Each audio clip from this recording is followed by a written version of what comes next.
All right, so to continue with Zichronos, just to review, this is about the Alter Rebbe's father, Baruch.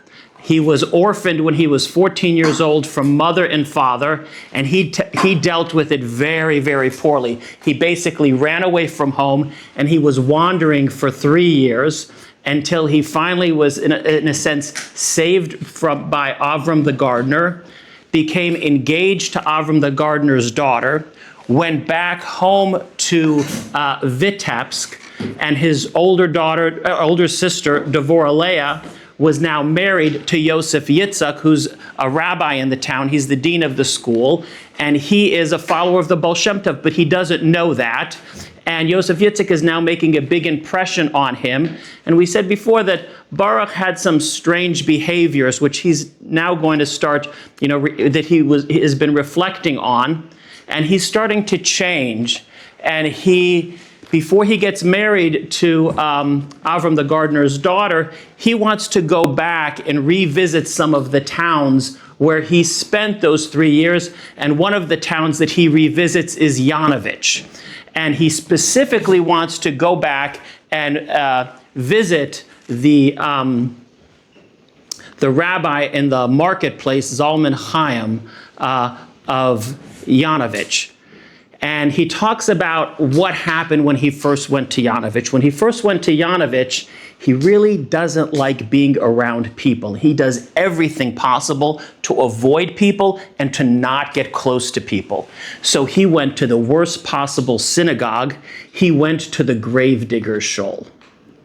And the only people who davened there were the gravediggers. They kept their grave digging supplies, and it was really scary at night because it was in the cemetery, and he was scared there too, but he chose to be there because no one was there. But something happened that made him leave the gravedigger's shul, and what happened was he was molested.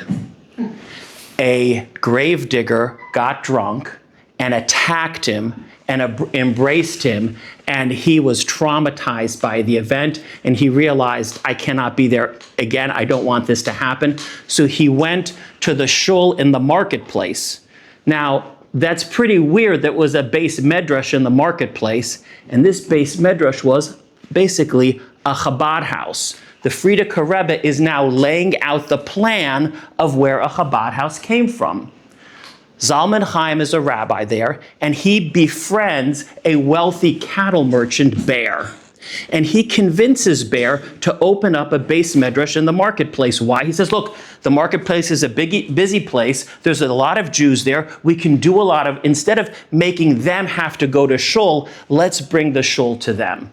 So Bear decides to do that, and he opens up a beis medrash in the marketplace. Well, these people who are in the marketplace, these are simple, unlearned Jews who really don't have the habit of going to shul, and he brought them to shul. He starts going out to them, befriending them, and convincing them to come to shul, and he starts to teach them. And this is totally refreshing because they are absolutely not used to a rabbi showing interest in them and making them feel important. So they were only so eager to come, and now he's willing to teach them in their own terms and very simple Yiddish, to teach them Chumash. And one thing that he did a lot was to teach stories from the Gemara, stories of tzaddikim, and he would go out to the marketplace and speak out in the open. So this really brought in a lot of people, but more so than that, he started talking to them and befriending them and finding out about their personal problems, and he would encourage them to be to be good people, to be brotherly to each other,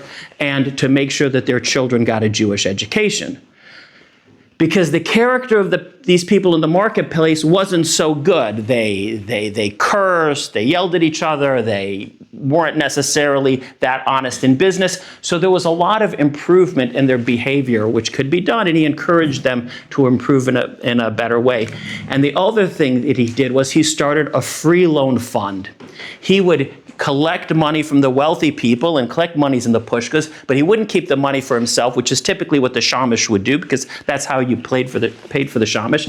But he would go out and give them loans. And not only would he just have a free loan fund when you would come to him, but he would run around the marketplace looking for people who needed money. And he would lend them money, and he would say that they could use the money as long as they did it honestly, and they could pay them back whenever they wanted. So it made a tremendous impact on the people.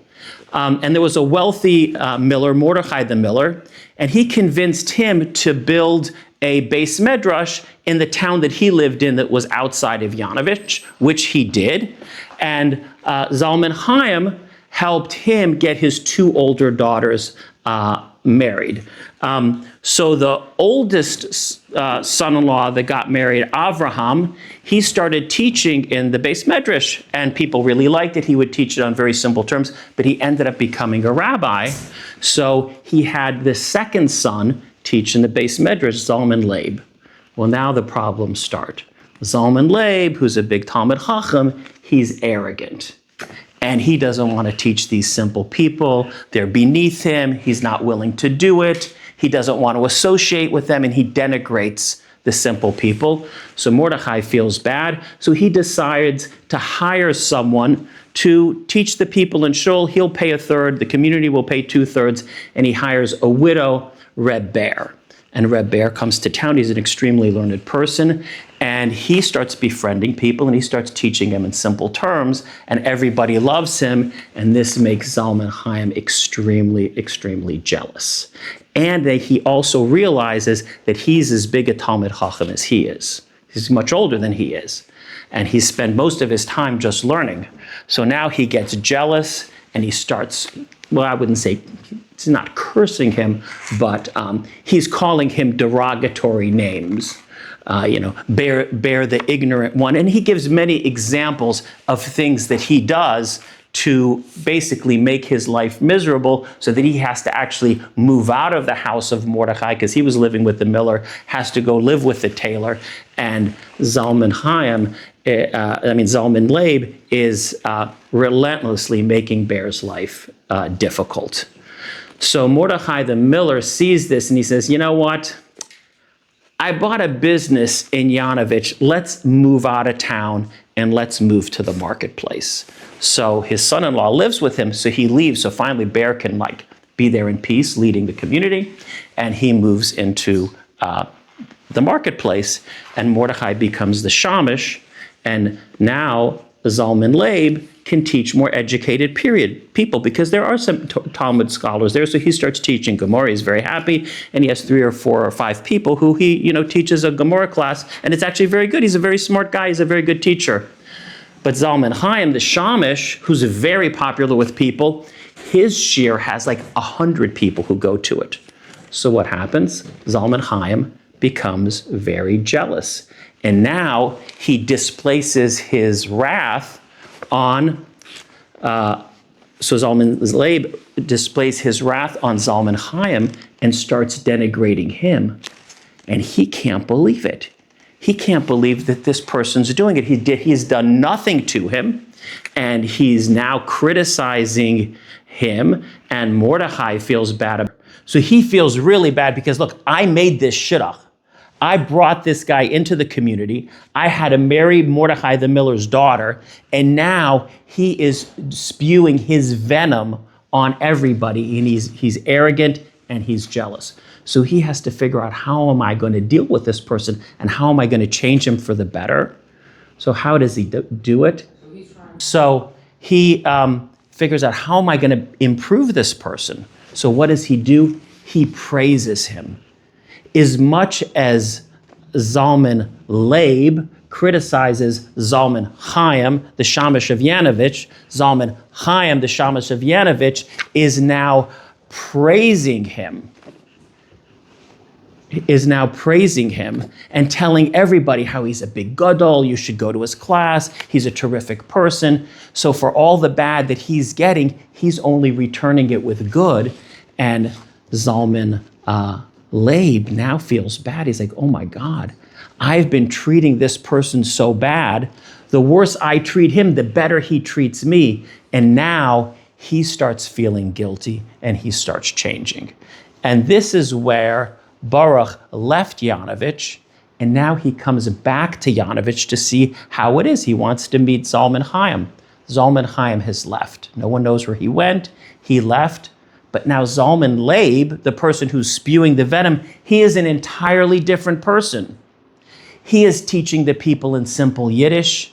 He's davening with Kavanah.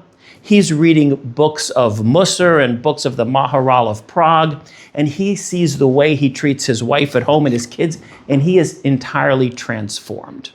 And he remembers all the people in the town who were, you would say, of low status. There was Shaul the horse thief and Zalman the musician who would play at the non-Jew. They have given up their profession. They are all going to shiurim. They are now learned people who are participating in Talmud classes. Mordechai the miller, the shamash, who was very ignorant, is now a very learned person. And in the marketplace, people aren't cursing each other. People aren't swearing. People are dealing honestly with the business. So that Zalman Chaim, the shamash of Yanovitch, had entirely transformed the whole town. And basically, the shul was like a Chabad house. And we will continue on next week.